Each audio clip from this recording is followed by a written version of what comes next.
All right, welcome back to the channel. Hope you all had a good Thanksgiving. It was pretty cold here in Minnesota, but it was a good Thanksgiving. We have the 4runner in the shop, and we are doing some upgrades to it. It's gonna be a round of upgrades this winter here. This is just interior upgrades today. We are doing Rego fabrication mount.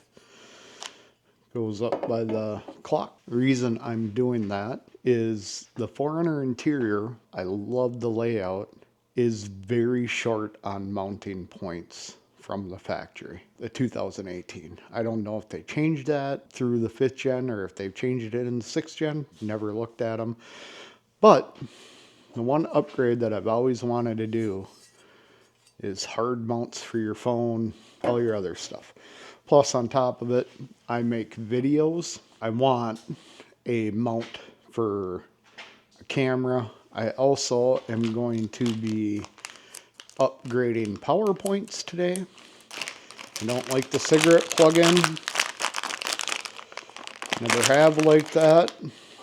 I always thought it was an oversight from Toyota to do away with that and not just do USB connections. So I'm doing this in that port. In the radio auxiliary port, I already have a permanent power point from there. But since I do videos and I'm constantly running camera, even if I don't put up videos, I run cameras wherever I go. Maybe not for video, a lot of it photography. Cameras eat, modern digital cameras eat batteries for a living. So I want to upgrade my power supply to keep batteries charged. I also want a camera mount, which is going to go on here. I want phone, hard phone mounts. If you off-road a lot, it kind of sucks keeping a suction cup on a windshield when you're bouncing up and down and and it gets jarred and everything else. The windshield mounts just don't work. So this will give me solid mounting points to run good mounts for my phone. I'm also going to be carrying a tablet mainly for mapping. Actually, that's the only thing I'm carrying a tablet for. I don't know if I'm mounting the tablet on here. I actually have a different mount that's going to get mounted in the floor for tablet. More solid tablets are a little bit heavier, and I want to make sure it stays put. So, and doesn't end up ripping this off. The other thing that might go on this is a radio, a permanent mount for a radio. Either a CB radio, which I am pretty familiar with, considering that I truck and I use a CB all the time in the truck, or a GMRS radio, which is, you get a longer reach, but it's also more limited in who, other people have to have that GMRS. So I haven't made my decision which way I'm going to go with either a CB or GMRS, but that might be mounted on there too. So, and it's got enough space for it. I'm going to start our round of upgrades. Taking apart the interior on that, which is very easy. Most of it just pops apart. And get this installed and get my mounts up there. And we'll take a look at it and see what it looks like. All right, so I just ended up removing the whole, this is your radio. It also is your HVAC controls, all that stuff is hooked up to it. I just ended up removing it because it makes it easier.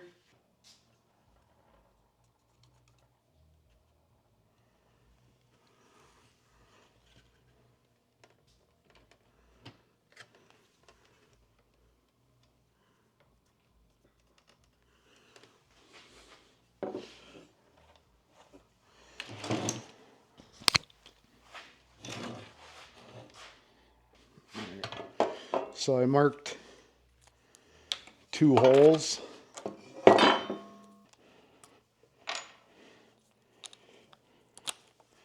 So we got a little drill bit. I'm checking behind here to make sure I'm not drilling into anything. That I have room to do this.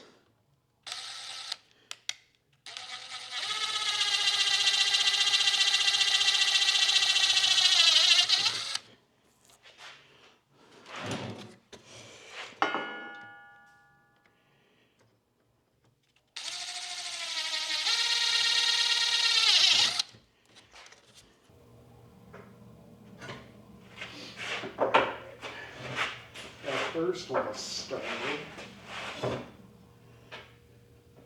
They include all the hardware with this. And what they want on these, because there's not a lot of room in here, so what they want on these 2 sides are the very small. I think these are 1028, pretty sure. 1028 nuts and bolts.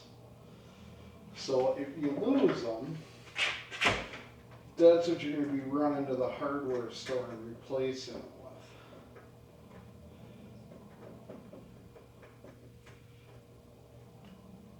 with. Easier to do off the truck than it is on the truck. It ain't very easy either way, but I have a pair of needle nose that have a bend in them. I don't know what they're called, but you're going to have that one started. So, first mount it. Now what you're going to do, you're going to twist that forward.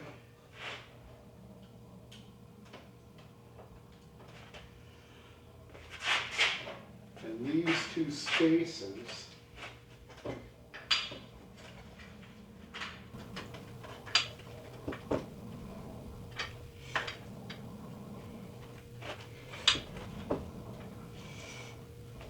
yeah, give me some.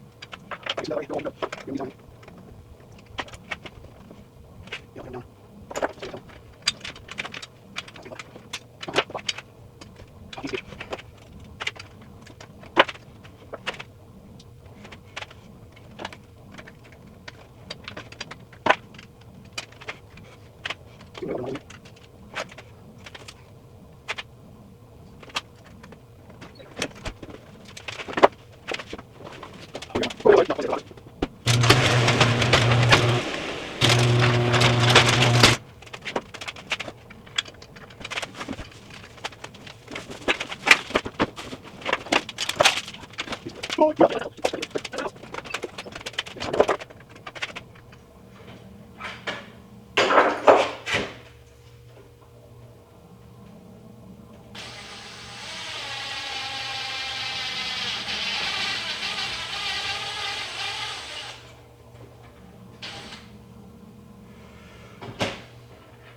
So that is all firmly mounted now.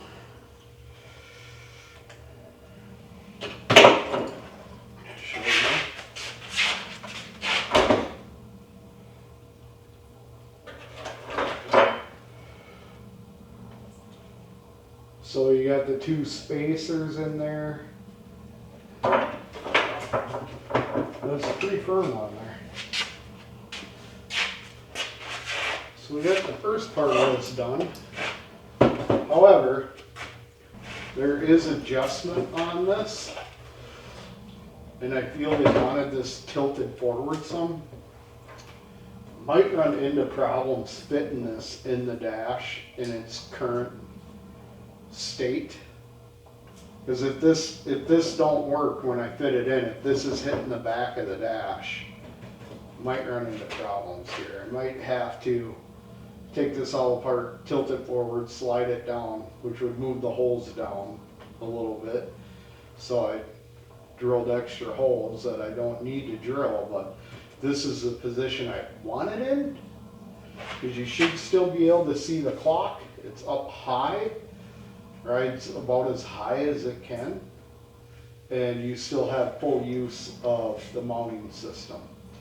So I'm gonna pop this back in the dash, not plug it in and everything, and just see how it fits. I got my second part of this. This is where your cigarette plug goes. This is what I have for my auxiliary radio. This is a plug and play. It plugs right into the cigarette lighter. This right here is the end of the cigarette lighter. Positive, negative. Put simple plugs on there. And then we have this. And I haven't checked it out yet, but it should slide right in that hole. Hopefully I don't have to enlarge it. And you do have to enlarge it. They're always just a little bit short. So I have to enlarge it. I have a simple step bit drill. All right.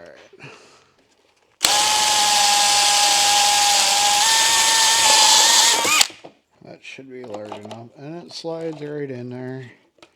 And we can take the nut, put it on there. And this is what our battery charging station will look like in the dash of the 4runner. Much improved. This one has a PD, regular USB, 2 regular USBs, 2 PDs. So I will be able to charge basically 6 devices at once, which is, even for me, a little bit of overkill, but it's a hell of a lot better than the cigarette plugger with the cigarette plug with the lighter plug, or with the charging station powered into that.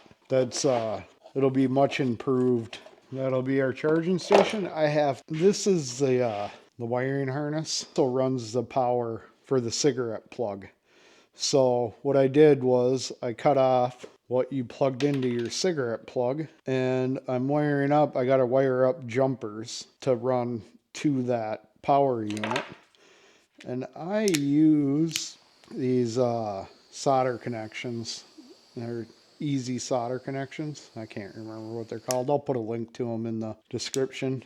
I know I could have kept the wiring the same and probably used a pinch on it. One of those connections that just pinches into the wire and draws power from it.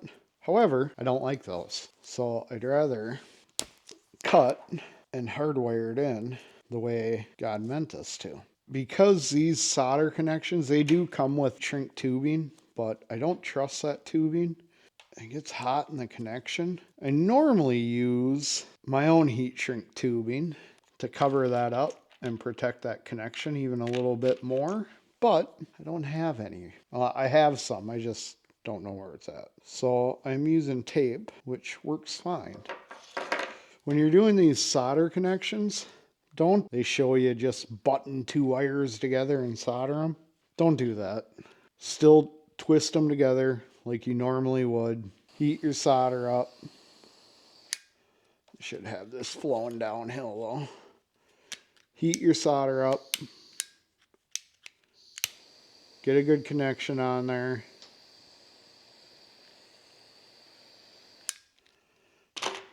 Just like that. You can see solder ran all the way down. It'll be a good solid connection. You won't have any future problems with it.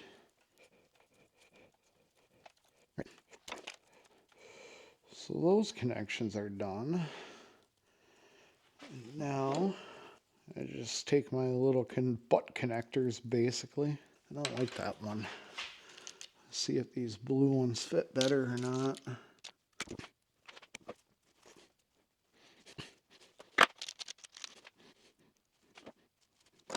That one pulled out of there.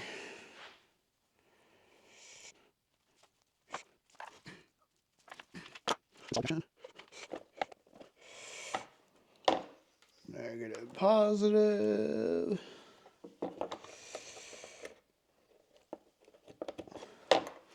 We should be able to throw this back in. To get this panel out, it has two screws, 10 millimeter bolts right here. And then you have to pull out the transmission, which you just take off the transfer case stick and the transmission. They just twist off. They're super easy. It's easy to get your dash apart. The crappy thing is that once you pull it apart and you pull it apart a couple times, it'll want to, every time you hit a big bump or something, pieces of it'll come out. Try and prevent pulling it apart as much as you can. But we'll get this back together quick. All right, so you can see it's connected here. This is the plug-in, the factory plug-in. Turn the key on. Oh, and she lights up. 12.4, 12.2, so we got 12.2 volts. Windshield wipers are on. So we have power to it. We have power to both of them. Now we have 6 plug-ins instead of basically a cigarette lighter plug-in. We'll get the dash back together. You can see the dash mount up here. Put some light on that. So you can still see the clock from your driver position. That's nice. And you have your mounts. It fits. The radio bracket fits back in there. Everything's nice and tight. And it's not bolted down yet, but it will be here as soon as I gotta pull that back out, plug everything back in, put it all back together, and we'll show you the end results. Yeah, I kind of show you the finished product here. That's with the mount up. That's got a camera, the tablet, my phone. The phone will probably stay in this position. The camera will, but it's not going to be there all the time, obviously, but the camera will stay in that position. That's hard mounted. That tablet will not stay right there because that's right in my vision. The phone it's below my vision line, but it's better than nothing, like my nice cracked screen phone. The tablet is actually going to get mounted in this position right here. This is gonna screw into the seat base here, and it's another mount, and it'll put the tablet down here out of driving position away from that. So the other thing I'm actually kind of more excited about, because I've had such issues in this, because I have in my semi, I have power, 12 volt power hookups in my semi. But in here, from the factory, and honestly, the Peterbilt didn't have nothing in it from the factory. I wired it like that. But in here, you can see. Okay, so you can see this. It's got a. Trying to keep a light on it. So it shows you the power of the battery. It's got a PD hookup, regular, I think that's called USB-A. I just call it regular USB. This one has 2 USBs and 2 PDs in it, hardwired in. Should give me no problems. I can imagine if I have a whole bunch of stuff hooked up, I might blow a fuse. Have to watch that. This is actually really exciting to me. because I've been going for 7 years now with I don't get me wrong, I love the 5th gen's layout, the interior. I absolutely love it. I'm an old school guy. Everything's buttons and screens now. In my opinion, this screen is a little bit too big. I'd rather have it not there at all. And I'd rather be able to completely black out everything at night, which now I just added another light in here, but at least I still have a cover for it. I mean, it is, it's, to me, this is a perfect interior layout. Obviously, not with the tablet right there. The tablet will be down. So, because that's, a vision killer right there. And I'm not a screen guy either. You can tell by the broken screen on my phone. Like, I could care less about screens. But when you are out in an area you don't know and you have files downloaded for GPS, screens can be kind of important. You still need a sense of direction. You still need to be able to know which direction you're heading. In case all of this stuff takes a crap, you still have to have some basic navigation skills. But to 100% rely on these screens, you're putting yourself in a dangerous situation. But when they're there and they're working, it's awful nice to see what's ahead and everything else. So that's why the tablet's in here. The phone's in here for obvious reasons. You need to stay in contact to a point. I am super excited about the interior changes. Got the mount figured out for the tablet. Still a little shaky. I think I'm going to add a bolt down below there, below the seat mount, to see if that'll stiffen it up a little bit. But we'll go around here. There will be a GMRS radio here, so it'll stick up an inch, but still get pretty good view. RAM mount right here for my phone. Camera mount, GMRS radio mount, tablet mount. Doing a little test drive here. So camera's right at head level right now. But everything's pretty solid. Even the tablet mount, which I was afraid of. Pretty nice. I like this setup.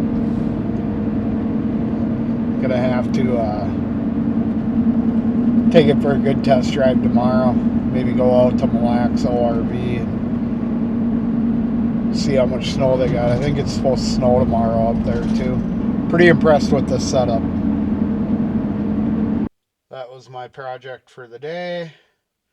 As always, thank you for watching this video. If you like this type of content, well, my channel's kind of all over the board. I don't follow any rules. If I do anything from, fishing, making lures, to off-roading, I just do stuff I like and I take videos of it. So if you want to watch more of this type of content and others, go ahead and subscribe. And as always, thanks for watching.